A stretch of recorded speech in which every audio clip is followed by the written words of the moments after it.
One side of Manchester is very excited at the moment, and we can see why. Ruben Amorim is going to bring his new tactics to the current Manchester United squad by bringing the attacking press of Pep Guardiola with intense fitness needed and great discipline and non-negotiable, partnered with the defensive mindset of Jose Mourinho, as his teams easily go into a block without the ball and become very compact and hard to break down. Ten Hag said that eras end. While he wasn't the man to end this era of the Premier League, Amorim could be the one. He already has experience beating Premier League teams, previously bettering Arsenal and destroying Manchester City in the Champions League. The way Amorim achieved those victories shows that he is a coach that operates a system of ruthless attacking and also resolute defending. These styles are stereotypically contradictory, but somehow Amorim has managed to make it work. The question is, will he be able to use those tactics to make United a greater team? Will he finally be the one to get United back on track? Or do the current players not have the ability to adopt this new philosophy? When Arne joined Liverpool, there were worries if he would be able to continue where the inspirational Jurgen Klopp left off. Slot has immediately adapted to the Liverpool squad and the Premier League, and has, in some ways, drawn out the potential of that squad in a way that Jurgen Klopp couldn't in his final season with the club. Now, granted, at that time, Klopp was already feeling tired. He had gotten too involved in the administrative process of the club, despite still having his responsibilities as a coach. This is one of the reasons Liverpool decided not to hire Ruben Amorim. Since Michael Edwards rejoined them, the team has changed their approach to how they conduct their business, with Slot limited to only his squad and not the players Liverpool signs. Amorim has a trait that's similar to both Jose Mourinho and Pep Guardiola. He loves to be in control and have a say in how the club operates, especially when it comes to transfers. The manager, who retired early from football at 32 with Benfica, had the opportunity of starting his coaching with their reserve team. However, because he wouldn't have power, he left for Braga, where he had more control on the team. Now, there are other reasons Liverpool also didn't hire him. There were reports that when they were interviewing him for the job, he requested a full change of the coaching staff, preferring to bring his huge 8-man team with him. What a stubborn man. Pep and Jose would be proud.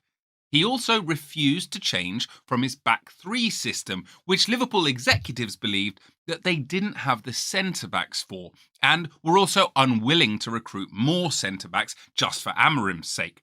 Liverpool also believed that there might be a fatal flaw in his tactical style of playing 3-4-3 or 3-4-2-1. Have Man United hired Amorim too quickly? Did they do enough research on him? Subscribe to our channel to check out more videos on how Amorim could help United. Manchester United fans are at the point that they are seeing how Slot is performing excellently with Liverpool and are tempted to demand immediate results from Amorim. They have been patient with the coaches United have hired without much to show for, except, the odd trophy here and there, with the major ones being the Europa League Jose Mourinho won for them in 2017 and Erik ten Hag's 2024 FA Cup win. But now, United fans want to feel the thrill of winning again, and may not have that much patience, and Amorim's own reputation could work against him in this regard. When he was still in the Portuguese league, he did some incredible stuff as Braga's coach, beating different top-rated sides in the league, including Benfica away. Then he went to Sporting in 2020 and allowed them to dream again. He helped them to their first Portuguese league title win in 19 years in 2021, losing only one match. Then he did the same again in 2024. He continued his hot streak with them in the 24-25 season, with the team winning their first 11 games and scoring over 39 goals in the process.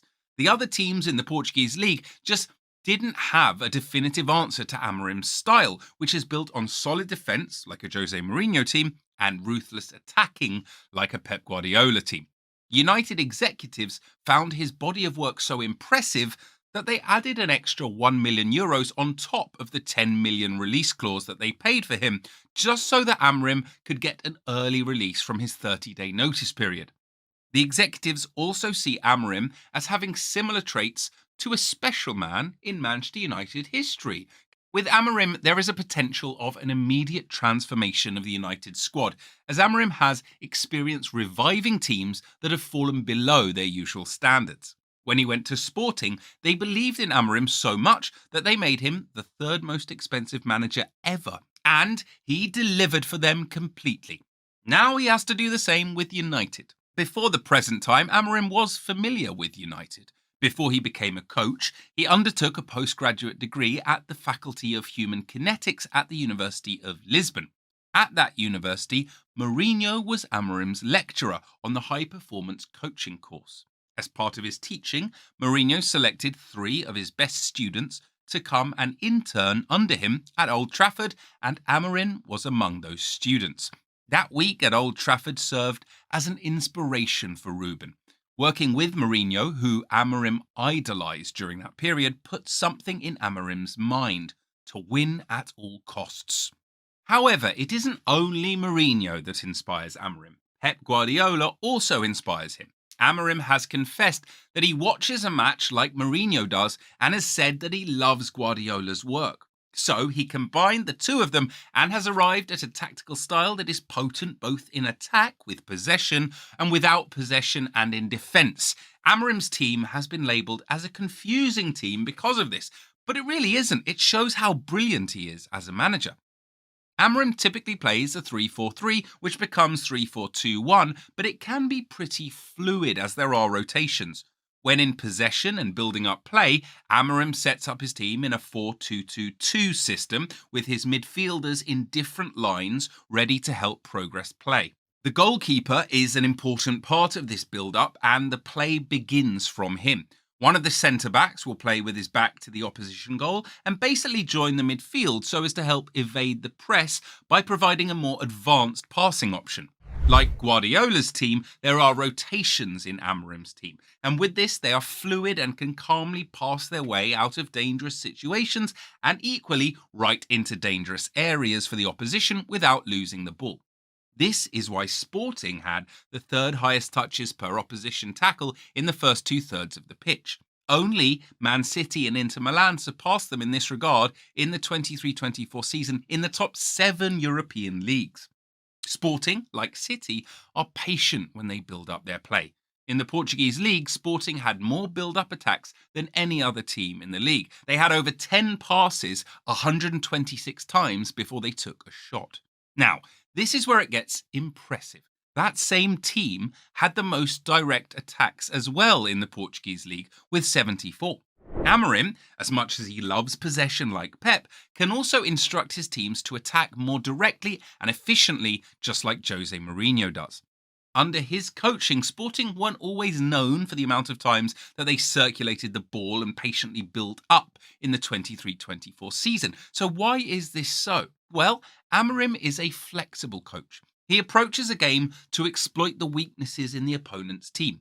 He's pragmatic and doesn't insist on a particular style of play. If a game needs to be slowed down, Amorim would instruct his players to slow it down and play a possession game. If they need to speed things up and go direct, this is no problem either. Now, it helped that Sporting signed Gyökeres, who's brilliant in situations where Sporting play that possession game and when they need to go direct. Will Manchester United be signing him? Watch our video on the striking sensation here to find out. When Sporting played direct, they tried to find Gyökeres as quickly as they could, with the wing-backs in this system being key to this.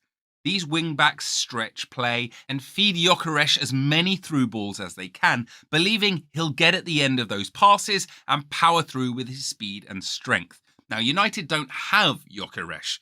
However, to an extent, Højlund, Xerxes or even Rashford could play in a similar role, but this is not what Amorim prefers. By being unpredictable, Amorim will be a problem for other teams in the Premier League.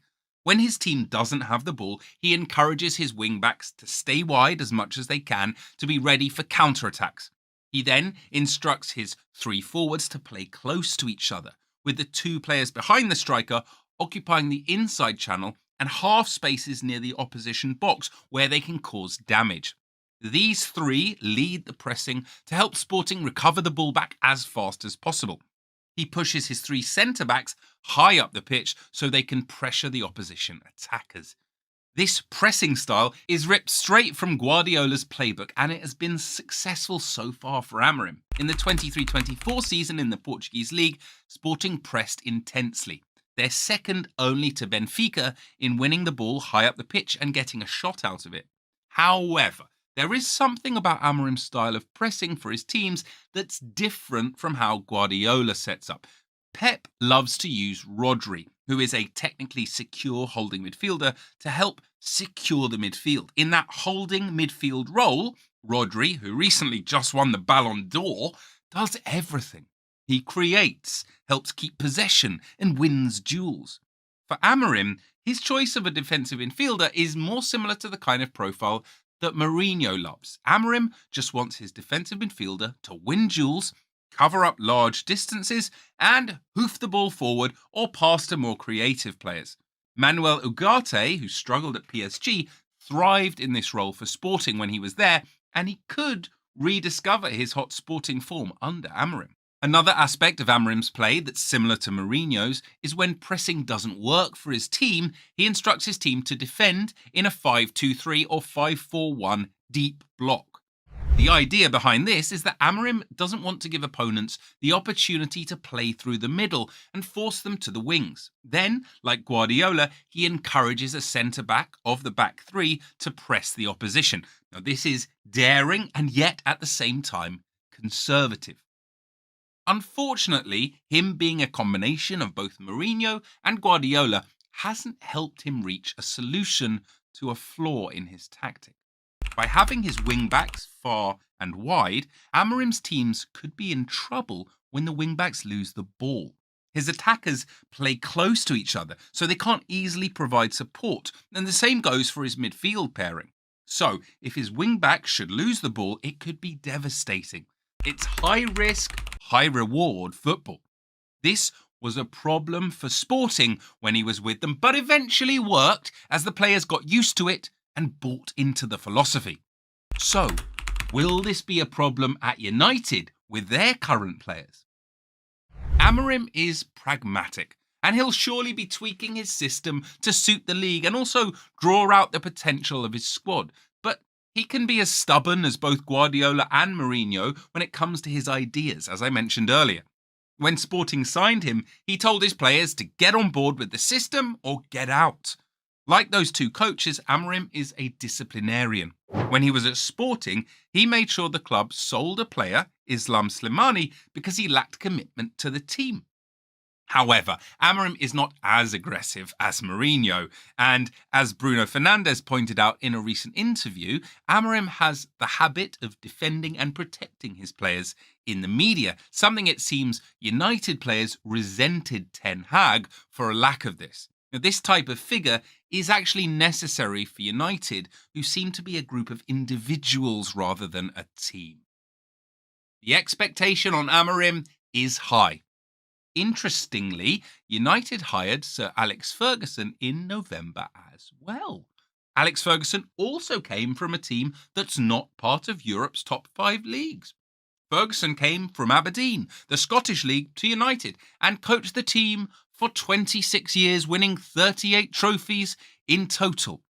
How well can Amorim do this time? Take a look at this section of the pitch. It may seem like just another spot on the field, but for this manager, it's the danger zone. This area can dismantle any opposition in its path. And when you consider his unorthodox strategies, it's clear why Liverpool has chosen him as their leader.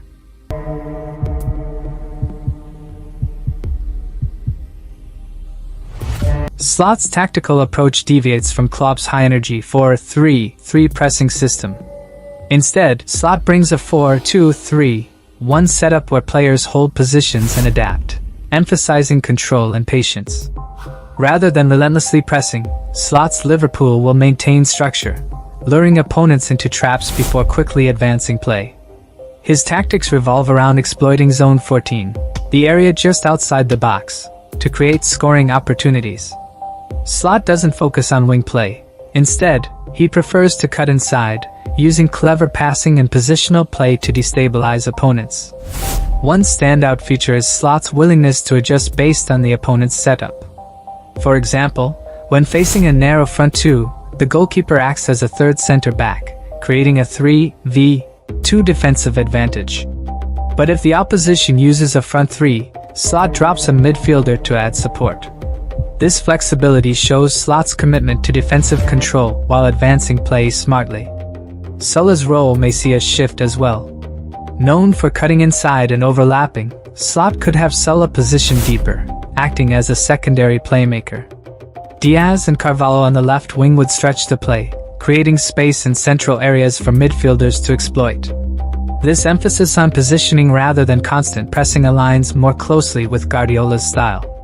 Slot even divides the pitch into zones, prioritizing Zone 14 to create more goal-scoring chances while avoiding congestion on the wings. Fullbacks, who were crucial under Klopp, will have different roles under Slot.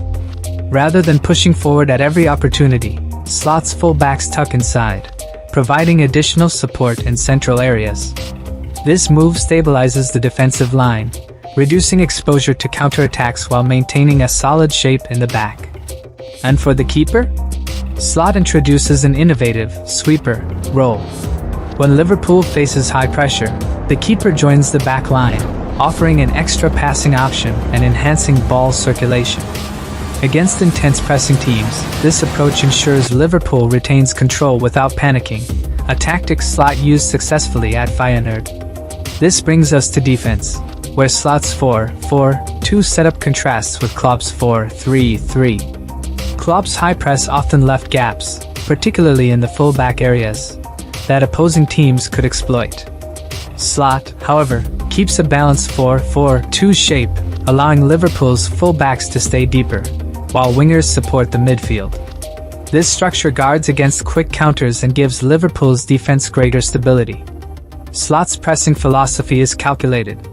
Instead of intense pressing at all times, his players apply pressure in stages. If the opposition builds from the back, the nearest forward makes a curved run, limiting passing options. Another forward blocks passing lanes, forcing opponents into quick, pressured decisions. It's not about intensity but precision, creating turnovers through well-timed, strategic pressing. Counter-pressing under Slot also gets a rethink. Rather than rushing after a loss of possession, Slot's players anticipate the second pass, preventing opponents from advancing. By sealing off central routes, Liverpool forces the ball wide, where defenders close down quickly. Once possession is regained, Liverpool resets before launching the next attack, reducing exposure to counters. Slot's style promises both advantages and challenges. On one hand, it provides better defensive cover, with midfielders and wingers supporting the back line. However, the single-player per flank tactic could sometimes stretch Liverpool's centre-backs, requiring the pivots to drop back. For fans wondering how current players fit into Slot's system, a few adjustments are likely needed. Key players like Sulla and Diaz may adapt well, but success under Slot could mean new signings who embrace his approach fully. Recruitment may focus on tactical versatility and ball retention, especially for positions where decision-making and positioning are critical. Future signings could be those who best embody Slot's approach to adaptable, controlled play, ensuring smooth transitions in intense matches. For viewers eager to apply Slot's tactics in their own gameplay, the approach offers a practical blueprint. Slot's emphasis on shape and control over intensity means fans can watch with a fresh perspective, looking for ways to maintain structure while pulling opponents out of position. Slot's adaptability may just offer the insight fans need to bring more control and patience into their own games. As Liverpool adapts, some will question if this is a step forward or a departure from the team's iconic style. But Slot's balanced, calculated tactics provide a unique evolution. By blending Klopp's intensity with Pep's control and De Zerbi's fluidity, Slot's Liverpool has the potential to create a new era in football. For fans, Slot's arrival isn't just about watching, it's about learning and adapting. The insights here can enhance your understanding, Whether you're recreating these moves on Football Manager or analyzing games with a sharper tactical eye. Under slot, Liverpool's story is one of evolution, blending new tactics with familiar passion. Let me tell you about a game changer in soccer. Did you know that in 2019, a simple rule change turned goal kicks into powerful tactical tools? No longer just a reset, teams now orchestrate clever build-ups, with goalkeepers becoming vital playmakers. From Guardiola's genius at City to Neuer's brilliance for Germany, discover how this shift has revolutionized the game. Click to see how a mundane moment became a tactical masterpiece.